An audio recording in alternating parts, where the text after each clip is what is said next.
दुआरी है और मेरे पिताजी एक कारपेंटर है।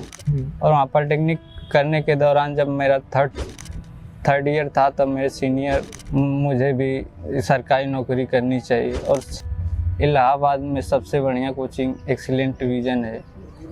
उसके बाद मैं डिसाइड किया कि मैं जाऊंगा इलाहाबाद।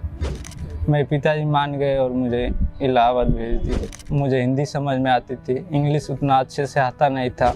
यहाँ आएगा, वो पढ़ेगा और सिलेक्शन ले लेगा, जैसे मैं लिया हूँ कि मैं 2 टाइम्स का मीनिंग नहीं जानता था, हिंदी में 2 समय जानता था, जबकि एक्चुअल मतलब उसका होता है 2 गुना। प्रॉपर एक टाइम टेबल पहले तो बना ले, उसके अकॉर्डिंग डिसाइड हो जाता है कि मैं 1 महीने में कितना सिलेबस कर लूँगा और कंटिन्यूटी बनाए रखे, सिलेक्शन डेफिनेटली हो जाएगा। दोस्तों हमारे साथ हैं आज विशाल विश्वकर्मा, जो कि सेंट्रल वाटर कमीशन में एसएससी जेईई 2023 में सफल हुए हैं। सबसे पहले विशाल विश्वकर्मा एक्सीलेंट परिवार की तरफ से आपको बहुत बहुत शुभकामनाएं और बधाई। धन्यवाद सर। विशाल, आप हमारे व्यूअर्स को बताइए कि जो आपका परिवेश है, पारिवारिक परिवेश, और आप किस जगह से आते हैं और अपने माता पिता के बारे में हमें हमारे व्यूअर्स को बताइए। सर, मेरा नाम मेरा ग्राम बिसेन दुआरी है और मेरे पिताजी एक कारपेंटर हैं। मेरी माता श्री हाउस वाइफ हैं और आपने बताया कि पिताजी आपके कारपेंटर हैं। जी सर। तो आपने जो पढ़ाई किया है वो गांव में किया है। जी आप रहने वाले मऊ के हैं। जी सर। तो आप बताइए कि आपका जो एकेडमिक था जी वो कैसा रहा, किस तरह स्कूल से आपने पढ़ाई किया। सर जी, मेरा एकेडमिक था जो प्राइवेट कॉलेज था, वहाँ से मैं अपने गांव से ही एकेडमिक पूरा किया। उसके बाद एक एडेड कॉलेज था गांधी पॉलिटेक्निक मुजफ्फरनगर, वहाँ पॉलिटेक्निक करने चला गया। और वहाँ पॉलिटेक्निक करने के दौरान जब मेरा थर्ड ईयर था तब मेरे सीनियर सर जी जो थे वो एक्सीलेंट विजन से तैयारी कर रहे थे। तब मुझे एक्सीलेंट विजन एकेडमिक के बारे में पता चला। उसके बाद मैं भी सोचा कि मुझे भी सरकारी नौकरी करनी चाहिए और सर जी से बात किया, सर जी इलाहाबाद में कौन सी कोचिंग बढ़िया है जिसमें मैं एडमिशन लूँ। तो उनके द्वारा सजेशन था कि भाई विशाल, इलाहाबाद में सबसे बढ़िया कोचिंग एक्सीलेंट विजन है।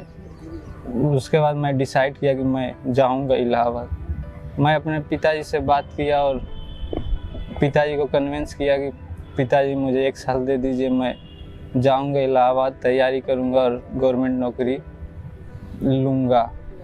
मेरे पिताजी मान गए और मुझे इलाहाबाद भेज दिए तैयारी की। जब आप एक्सीलेंट में आए तो आपका कैसा अनुभव रहा? मैं एक्सीलेंट में आया तो मेरा यही अनुभव था कि मैं पढ़ने में हिंदी मीडियम का छात्र था। मुझे हिंदी समझ में आती थी, इंग्लिश उतना अच्छे से आता नहीं था।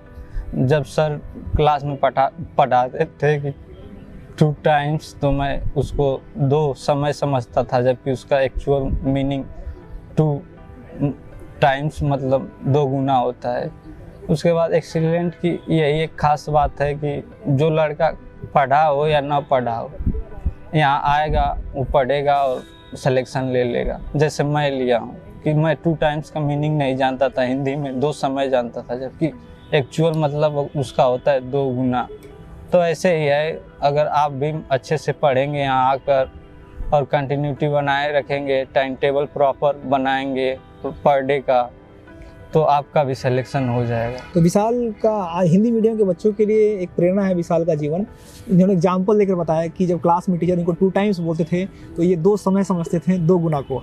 तो आप समझ सकते हैं कि इस स्तर का बच्चा, लेवल का, लैंग्वेज कभी बैरियर नहीं बनेगा। हमारे टीचर कोर्स को इस तरह से डिजाइन करते हैं, इस तरह से नोट्स प्रोवाइड करते हैं, इस तरह से क्लास में पढ़ाते हैं ताकि उन बच्चों को कोई दिक्कत नहीं होगा। स्टार्टिंग में अगर दिक्कत आए तो धीरे धीरे कोई दिक्कत नहीं होगा। इसका जीता जागता उदाहरण हमारे सामने बैठे हुए हैं। तो विशाल, आपको इस सफलता के लिए एक्सीलेंट परिवार फिर से शुभकामनाएं देता है। आप जीवन में हमेशा बेहतर करें। और जो आपका प्रेरणा क्या है कि आप ग्रामीण पृष्ठभूमि से निकल कर आ रहे हैं जी। और ग्रामीण पृष्ठभूमि और हिंदी मीडियम बहुत बड़ा चैलेंजेस है। बहुत से बच्चे आते हैं हमारे से कंप्लेन करते हैं कि मैं ग्रामीण स्कूल से पढ़ा हूँ, मेरा इंग्लिश अच्छा नहीं है, मैं हिंदी मीडियम से हूँ।